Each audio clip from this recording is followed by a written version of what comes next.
BJP ऐसे एक राजनीतिक दल है जो प्रज्ञा ठाकुर जैसे टेररिस्ट को वो टिकट देते हैं, संसद में भेजते हैं। और प्रज्ञा ठाकुर क्या बोलती है कि नथुराम गोडसे देशभक्त था, नथुराम गोडसे देशभक्त है और नथुराम गोडसे देशभक्त रहेगा।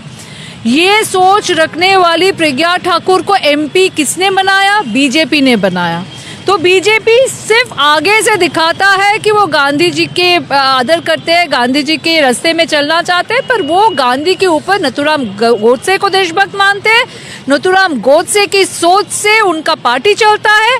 मोहतरम नाजरीन, आप देख रहे हैं सरफराज सिलसिला, मैं हूं महबूब रजा सिद्दीकी। आप देख सकते हैं गांधी स्टेचू के सामने में है। बहुत अफसोस के साथ कहना पड़ रहा है कि गोडसे ने आज ही के दिन गांधी जी को मार करके शहीद कर दिया था। आज प्रदेश कांग्रेस कमेटी जो है बंगाल की, यहाँ शहीद दिवस भी मना रही है, मनरेगा को लेकर के बड़ा प्रोटेस्ट भी कर रही है। चलिए, नेशनल स्पोक्स पर्सन मोहतरमा मीता चक्रवर्ती साहिबा बंगाल की मीडिया प्रभारी है, मीडिया चेयरपर्सन है। चलिए, आज जो आपका धरना था, प्रोटेस्ट था, क्या कौन से इशू पे था, आप उसके बारे में डिटेल बताइए।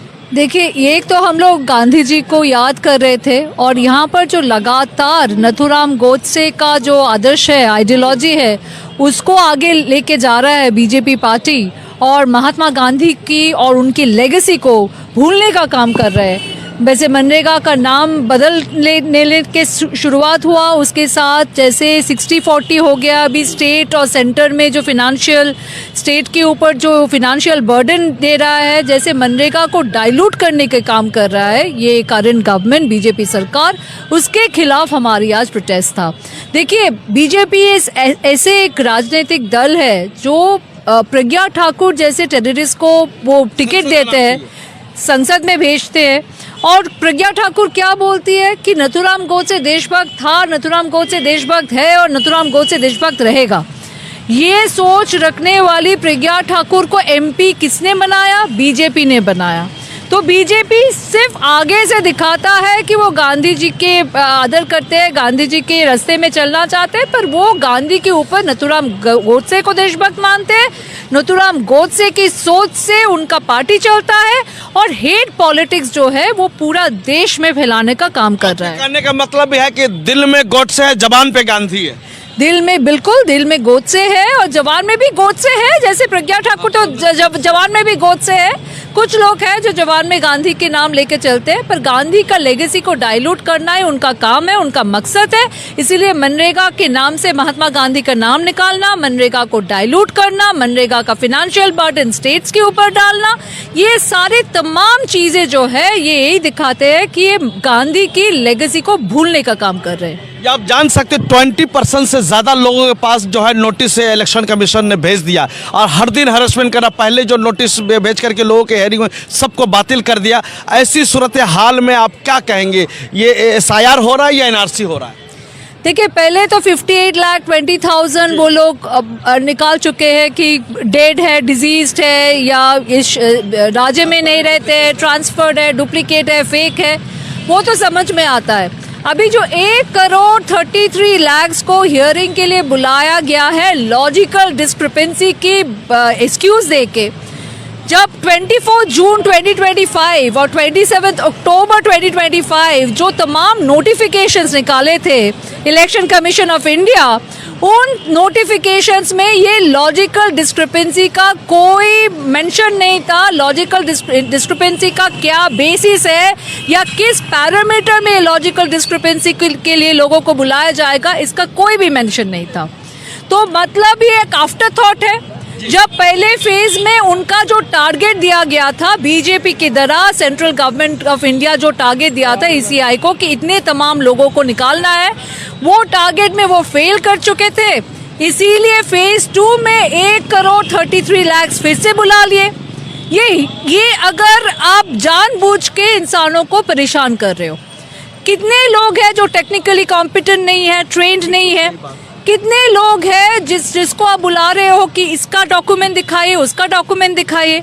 अभी सुप्रीम कोर्ट ने भी फटकार दिया है और सुप्रीम कोर्ट ने भी बोला है कि नहीं, आपको 10th का एडमिट कार्ड को लेना पड़ेगा, आपको लिस्ट ऑफ डॉक्यूमेंट्स को एक्सटेंड करना पड़ेगा, आपको BLA 2 को अंदर फॉर हेल्प हियरिंग में शामिल करना पड़ेगा। और हम लोग पहली दिन से जो मांग कर रहे हैं कि इस प्रोसेस को थोड़ा ट्रांसपेरेंट कीजिए, किन लोगों को आप बुला रहे हो, किस लिए बुला रहे हो, ये सारे तमाम जो डेटा और इन्फॉर्मेशन है, ये इन्फॉर्मेशन पब्लिक डोमेन में होना चाहिए।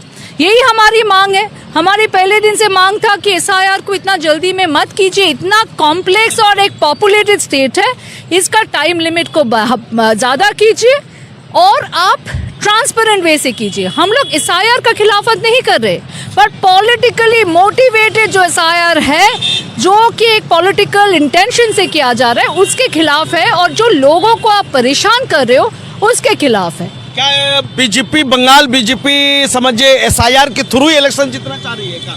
ऐसे ही लग रहा है, नहीं तो ये तो एक आफ्टर थॉट है। जैसे मैंने कहा 24 जून और 27 अक्टूबर की ईसीआई की नोटिफिकेशन में ये लॉजिकल डिस्क्रिपेंसी का कोई मेंशन ही नहीं था, तो मतलब एक आफ्टर थॉट है कि 1,33,00,000 लोगों को बुलाना है, उन लोगों को परेशान करना है, और वही कर रहा है। बीजेपी एसआईआर को और ईसीआई को एक पॉलिटिकल टूल की तरह यूज कर रहे हैं लोगों को परेशान करने के लिए, क्योंकि इतने बार उन लोगों ने कहा कि घुसपैठिया है, घुसपैठिया है। जब भी हम लोग संख्या मांगते हैं कि कितना घुसपैठिया है बता दो, वो नहीं बता पाते हैं।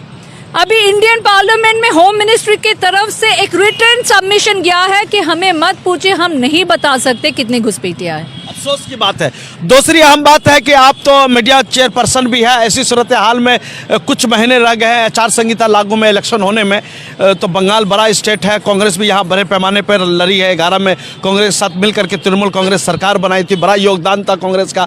तो क्या फिर से वो जो 2011 वाला सिनेरियो है, मतलब मिल करके लड़ेंगे, एक साथ चलेंगे, क्या वो फिर 26 में होने जा रहा है? इसके बारे में क्या कहती है? आप तो नेशनल स्पोक्स पर्सन भी है। देखिए, हम जो हमारी एक नेशनल पॉलिटिकल पार्टी है, हम डिफरेंट स्टेट्स में हमारी गवर्नमेंट है, इधर हमारी खुद की गवर्नमेंट है, ये अलायंस की सरकार चल रहा है, ऐसे 5 स्टेट में हमारी गवर्नमेंट भी है। तो हमारे यहाँ पर कोई भी डिसीजन आइसोलेशन में नहीं लिया जाता है।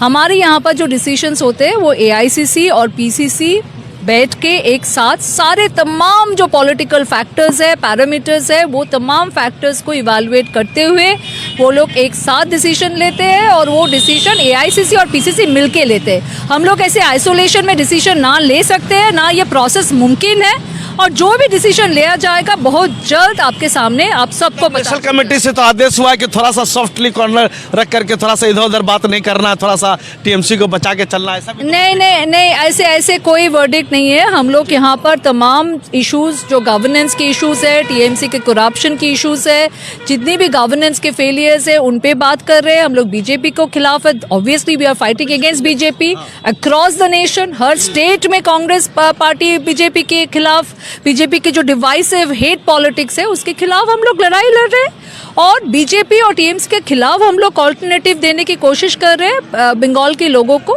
और ऐसे कोई डायरेक्शन नहीं दिया गया है कि गो सॉफ्ट ऑन ए और गो सॉफ्ट ऑन बी। हम लोग अपने तरीके से हम लोग लोगों के साथ जुड़ने की काम कर रहे हैं, और आगे देखिए क्या होता है। क्या किंग मेकर आप लोग बनेंगे या नहीं, या फिर हम लोग किंग भी बन सकते हैं, देखिए क्या होता है। उम्मीद है? चलिए, हाँ क्यों नहीं, उम्मीद है, इसीलिए तो लड़ रहे हैं, नहीं तो कैसे लड़े। बंगाल में तो आप बेहतर कर रही है, मौसम नूर भी आ गई है। मौसम नूर मालदा में बहुत उम्मीद है, मुर्शिदाबाद में है, उत्तर दिनाजपुर में है, काफी सारे पॉकेट्स हैं जहाँ पर उम्मीद है, और उम्मीद है इसीलिए तो लड़ाई लड़ रहे हैं। उम्मीद नहीं होता तो नहीं लड़ते। चलिए, दुनिया का हमें बहुत बहुत शुक्रिया मोहतरमा हमारे साथ जुड़ने के लिए। हमने बेबाकी के साथ सवालात का जवाब पूछा मिता चक्रवर्ती साहिबा से। थैंक यू हमारे साथ जुड़ने के लिए। कैमरामैन जिसान के साथ दीजिए महबूब रजा सिद्दीकी को इजाज़त। ये आज गांधी जी का आज ही के दिन गोडसे ने मर्डर करके हलाक कर दिया था। आज ही के दिन जो है समझिए कि देश में है लोकतंत्र का हत्या हो गया था, जमहूरियत का हत्या हो गया।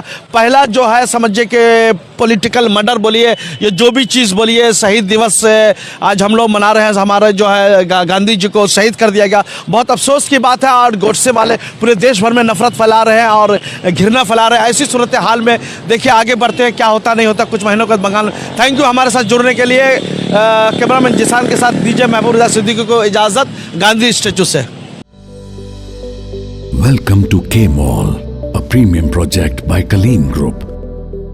K-Mall is in the heart of Kolkata's electronic, garment and lifestyle hub, Khidirpur. K Mall, which is designed as a world-class mall, is the outcome of endless effort of our experts, combined with modern superb techniques and new age design. Book now